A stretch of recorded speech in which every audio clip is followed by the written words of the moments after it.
lookout hats are in. We've got them right now. And if you order one off our website before 15th of December, we can ship it to you in time for Christmas. So thanks to everyone who's supporting the Lookout. Hey everyone, welcome back to the Lookout. I've got a great guest today. It's Tim Chavez, who's CAL FIRE's probably most senior fire behavior analyst. I met Tim in 1999 when I was on my first real fire mapping assignment. He was FBAN, and around that time, I was working on a report about the town of Paradise. We were having lightning bust in Butte County, had a bunch of large fires, and he and I talked then about the fires had some ability to threaten Paradise, and we talked about the peril that Paradise was in. Worked with him a lot in the 2000s. 2008, he was back here for the Butte Lightning Complex. He and I stood on top of Pence Road and looked down at the fire burning down in the West Branch of the Feather, and we went back, and Tim told the IC that he thought that the fire, if it came out of there, would easily take out 100 homes before we knew it. Somehow the fire stayed on the correct side of the canyon. And I worked with him on the campfire. And, almost 20 years after we first talked about our fears. So consider Tim to be a good friend. It seems like we've been through a lot together. And so he and I sat down to have a talk about technology and about his job and about how hard it is to call the end of fire season. So great to have you on, Tim. Thanks for doing it, and hope we can keep doing a lot of these. I'm here with Tim Chavez. Tim's a veteran fire scientist, works for CAL FIRE in Southern California and now statewide. And we've been working together about 20 years. And I wanted to get him on here to talk a bit about the end of fire season. We hear a lot of talk about a year-round fire season in California. And we just had a good rain here in Northern California. And finally, we can say here in Butte County, fire season's over. But I want to talk to Tim about why it is that we haven't been able to say that. And also, I feel like we've got to get better at knowing these things, because we can't live in a constant state of fear. Year-round fire season isn't sustainable for anyone's mental health. Some of the year-round fire season stuff it's really difficult for us bureaucrats to commit to a decision and then have something bad happen after. For example, we lay off all our people and park all our fire engines and put all our airplanes in maintenance, and then we have a big fire. Somebody has to answer for that. Nobody wants to do that. And I think that's part of what's going on with the year-round fire season.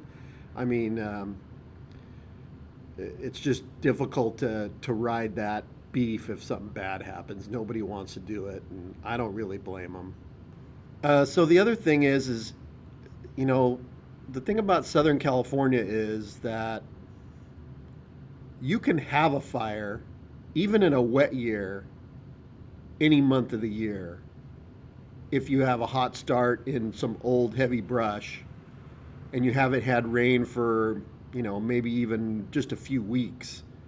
You get a Santa Ana, it dries out the first layer of duff, a car fire goes off the road into the brush, you're going to have a fire. But you're not going to have a major outbreak, like there's not going to be a siege where you get multiple fires going at the same time and resources get short and all that. That's not going to happen most year, or some years. But from Santa Barbara to San Diego, you can have a fire any time of year.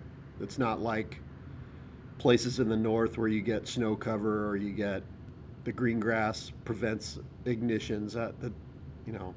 Yeah, and I think, I was out on the East Coast a couple years ago, and we were burning in South Carolina. And, come back here and we're getting shut down for burning in Northern California because there's red flag warnings in Southern California. And I was thinking, on the East Coast, like shutting down burning in Northern California because there's fires in Southern California, it would be kind of like shutting down burning in Pennsylvania because there's fires going on in, North Carolina. And So it makes me feel like we really need to be specific. We got these benefits of having a big statewide system, but then we got these drawbacks too. Yeah, the thing about being statewide department like Cal Fire, and then with the mutual aid system we have in California, is you get a couple of fires in the south, and it really draws down resources throughout the state. Um, a good example of that is the Woolsey fire a couple of years ago, going on the same time as the Camp Fire.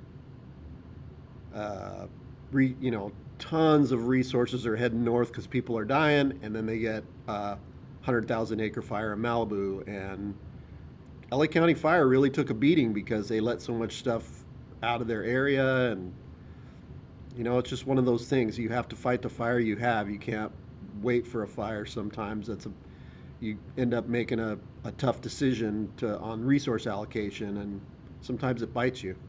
Yeah. So one thing I was thinking about, we had this pattern going for a while where we were burning in the Klamath with the tribes up there and with the locals as part of a training exchange. And we kept getting shut down because, there'd be like a red flag warning in Napa. And we were, 200 miles north, and we weren't getting those winds, but still we were getting shut down because the state they didn't like the optics. If they didn't feel like they could communicate. On one hand, we got critical fire hazard in the North Bay. Why are you letting people burn elsewhere in Northern California?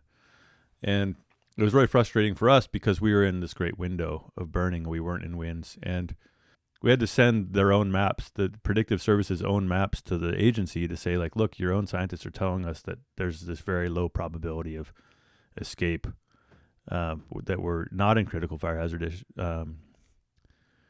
conditions here in the Klamath. And so sometimes it seems to me that like we're spending millions of dollars on predictive services, and we've got the best kind of fire weather forecasting system in the world, but still it gets trumped by these kind of simple kind of communications politics. What do you think we can do to kind of improve that communication where people understand the subtlety, where you can understand that just because Sonoma County's got critical fire danger doesn't mean that we can't be burning. Yeah, that's a tough one. Subtlety is not good when it comes to public messaging. It's pretty tough to explain what you just said to people, that it's okay to burn here, but it's not okay to have a fire there, even though they're a couple hundred miles apart. That kind of subtlety is pretty tough to really lay out and what your logic and thoughts are.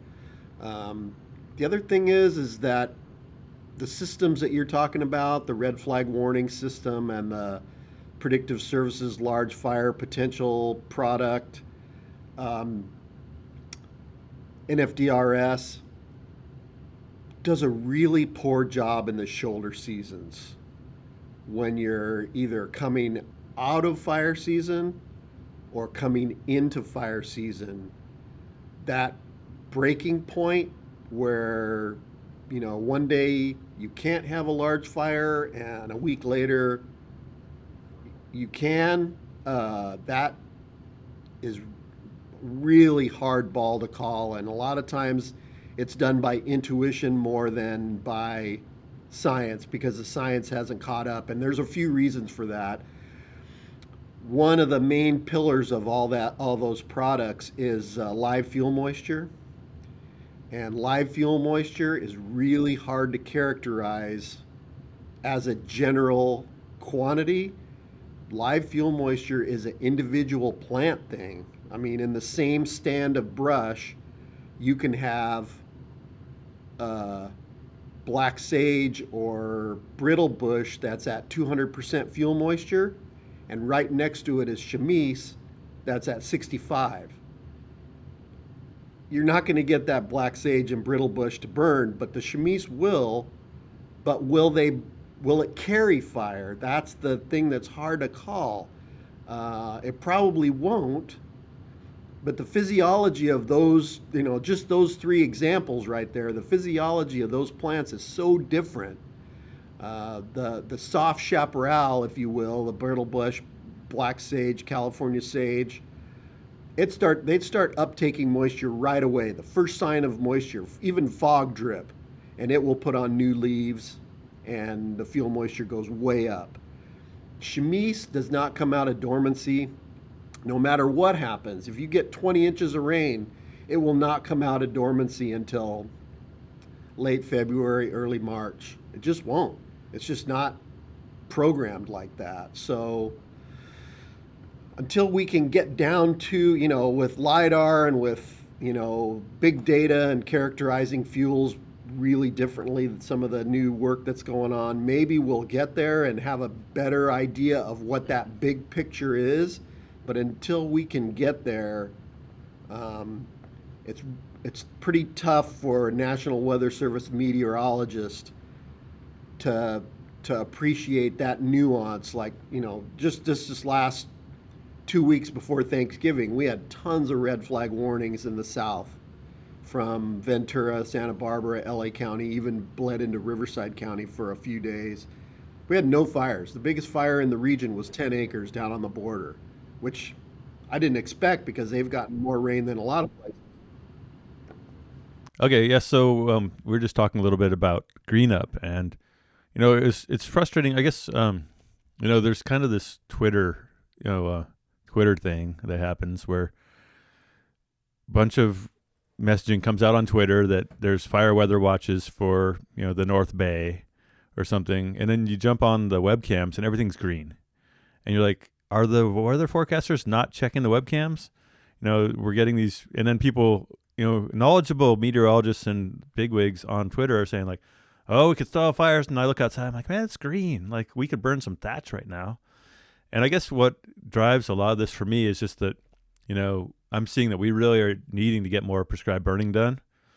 And the state of fear and the state of kind of just constant vigilance around fire is one of the bigger obstacles in, for the public at least. One thing that we've been noticing here for sure is just that the local CAL FIRE unit has been way more progressive and kind of willing to give us permits based on the conditions. And that's a huge breakthrough. Even just this year, this fall, we got to burn stuff that in the past we wouldn't have gotten a permit. And so in some ways the public opinion it's good that that's not driving the bus completely, that the local unit is willing to, work with us and give us permits, not based on what's happening on Twitter. But I feel like as far as we keep talking about scaling up prescribed fire, and as long as the public is in a constant state of fear. Well, two things that I would say about that is number one, again, that goes back to, unfortunately, a bureaucrat like me making a decision, and some people are better at making decisions than others, and either maybe they don't have the experience, or they've got some bad advice, or there's perceived benefits to putting out a red flag warning when it's really not warranted. Politics, much as we like to say it's all based on science, it's really decision support is what we provide to the decision makers. And they can either take that decision support for what its face value is or not. And that, again, is pretty highly personality driven, but depending on the leadership of the particular administrative unit you're talking about. The other thing you mentioned is that green grass. That's another thing that's really hard to appreciate how important that is, especially in the southern counties. Down here, once you get a green grass sprout of 2 or 3 inches, fire season's over. And it's hard to convince people of that sometimes when they see the hills turn green, that it's done. You're not going to get a fire, because that, even though it looks like a pretty sparse grass crop, it's a tremendous heat sink, and it'll absorb the heat right out of the fire. Especially when it turns into like a backing fire. You might get a head fire, but when it turns into a backing fire, if you have green grass underneath, it's not going to support it. They'll go out. So That's another thing that the science really does a really bad job of handling. NFDRS and all of our decision support tools do a really bad job of handling that herbaceous sprout. The ERCs they're another one of those things that like is kind of blown up on Twitter. We got record ERCs. Oh my God, like fire season's not over. It's like, dude, there's green grass. There's like 6 inches of green grass in the park.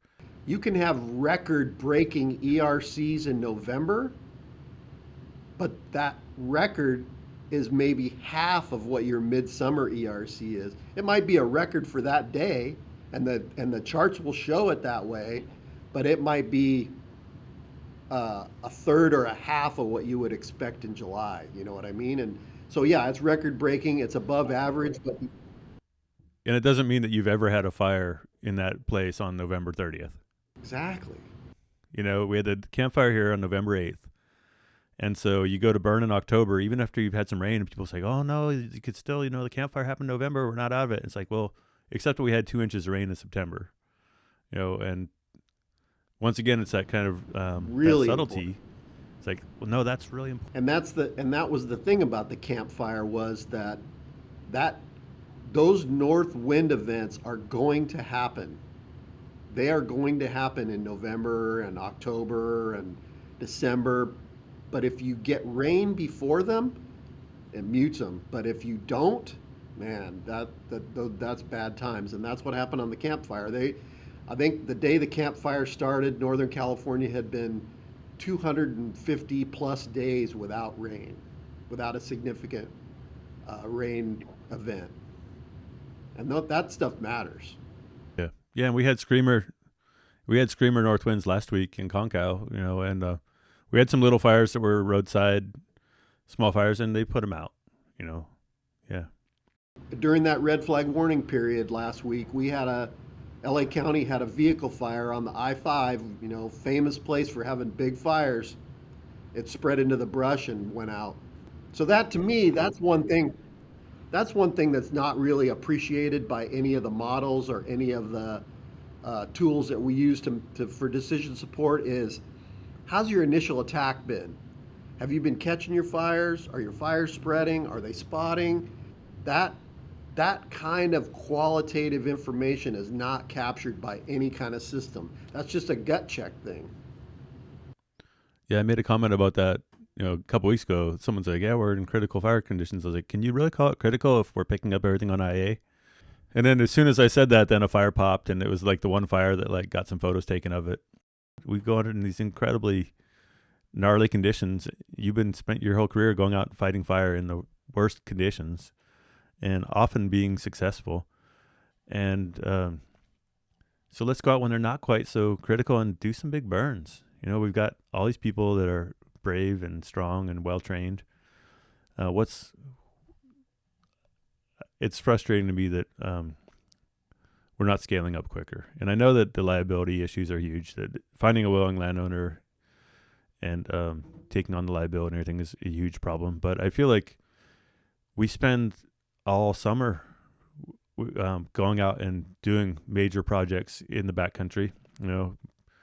Why couldn't we stand up a Type 1 team and go do a 20,000 acre burn? I don't know the answer to that question.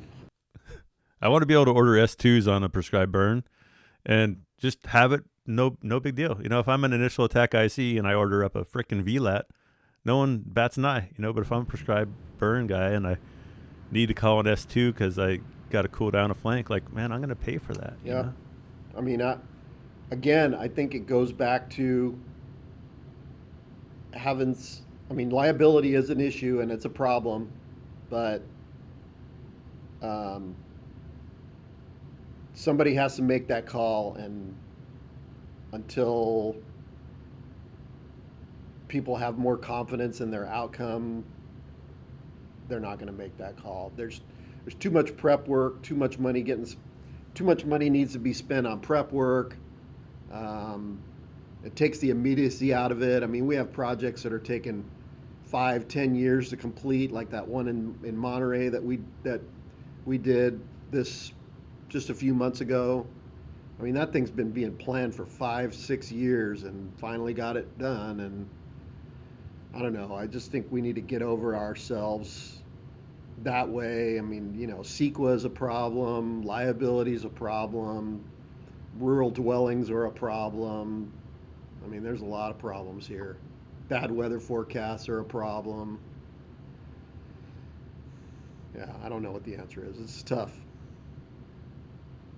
I think it often I feel that that a lot of the tech investment is aimed at making us better at putting out fires, when all of the research is telling us that putting out all the fires is the reason that our forests are sick and dying of overcrowding and everything else. And I suppose that it's kind of Absolutely not.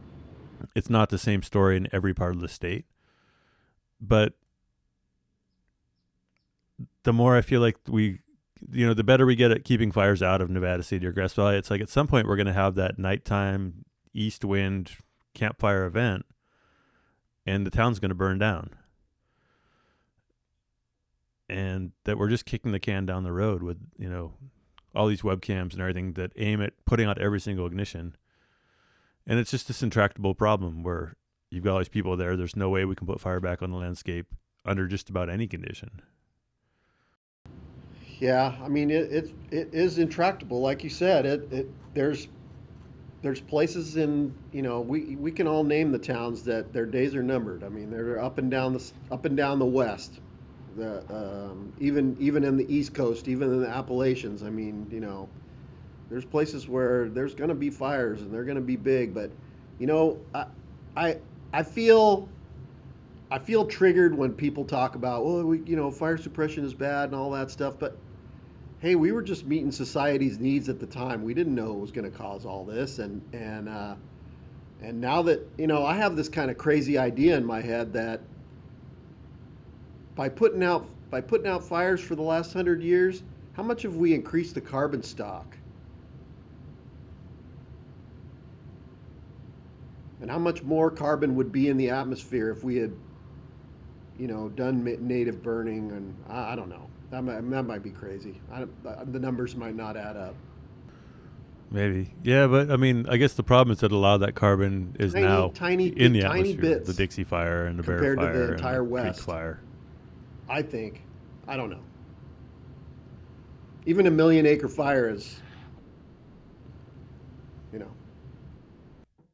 Well, I think the problem is just that the carrying capacity of the woods for carbon has been pushed to this really unsustainable level. So we're getting all this mortality now. no doubt. So maybe we did have this immediate benefit of sequestering a lot of carbon, but it's beyond the capacity of the ecosystem. Yeah, no doubt. That's true. When you look around here at all the 2/3 of our Doug fir are dying kind of between 2,000 and 5,000 feet, and that's just and the white fir doing the same thing higher. And it seems to me that the forests are saying, hey, if you're going to keep fire out of here, and the fire was going to kill half the trees, half the trees are going to die now because there's not enough water for them. Well, this sure turned into a cheery conversation, Tim. Hasn't it? Dying forests and intractable this and It's rough, man. what was I hoping to accomplish with this conversation? Life is hard, Zeke. I'm just looking for like a kind of fun wrap up to the lookout season. Maybe this isn't it. I should get some strippers.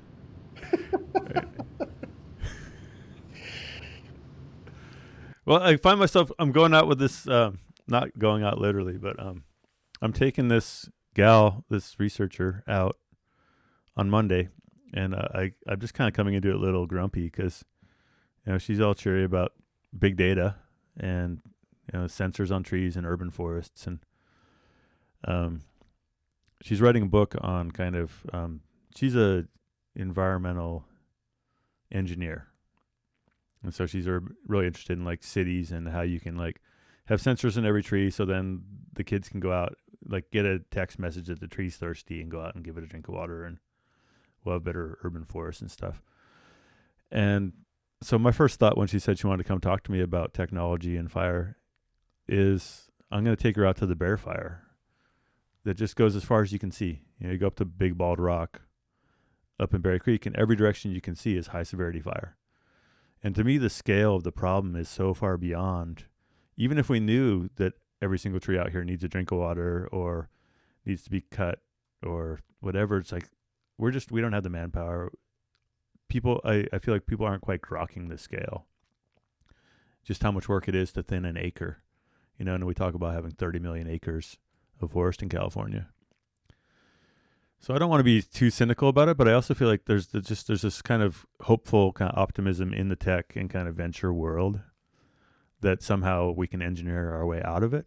And I don't feel like that's not going to happen. Like, we're on this train that's running down the mountain, and there's not a lot we're going to do to slow it down. So I don't know. I don't want to totally burst her bubble. She's a smart lady. What do you think about this cold fire thing? The idea of letting mushrooms do the work. Have you read anything about that? No, I haven't. So there's an effort going on. There's an effort going on to cultivate fungus that will break down wood in a timely manner, and then inoculating all the forests with this fungus and letting it do some of the work.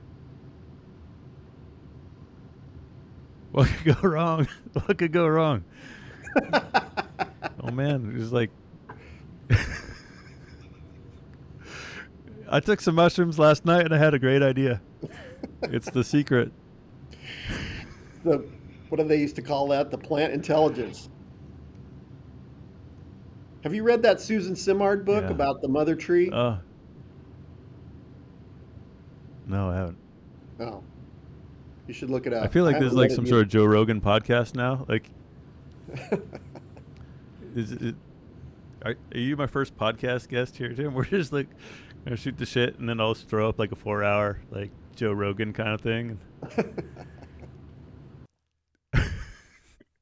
Talk about mushrooms. I'll get Elon Musk on here to take some bog hits. All right. It's a thing. I don't know, man. Mushrooms. Okay. Webcams. How about webcams? We got gazillion webcams. Are they like, is early detection one of the kind of weak links in our whole system? Why do I we don't like? think- I I just don't feel like think so. PG&E had to spend a bunch of money and look like they're doing something. So now I'm stoked that I can get on a webcam and see like every mountaintop everywhere. But is it really changing the outcome of fire fighting for Californians? I don't think detection is the issue. I think it's intelligence that it's providing that we didn't have before, or maybe we did in the early part of the century where we had lookouts on every mountain, but now we have, our decision makers have the ability to look at a fire, and I mean, you know right away the ones that are going to get away and the ones that are not. I mean, right away. Yeah.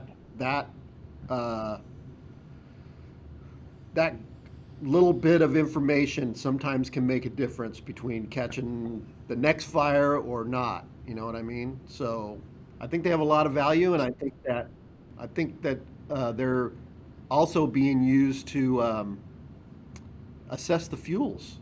You know, you can detect green up with a mountaintop camera in a lot of places. So that's another just one thing that they're being used Another for data that I point. really didn't anticipate.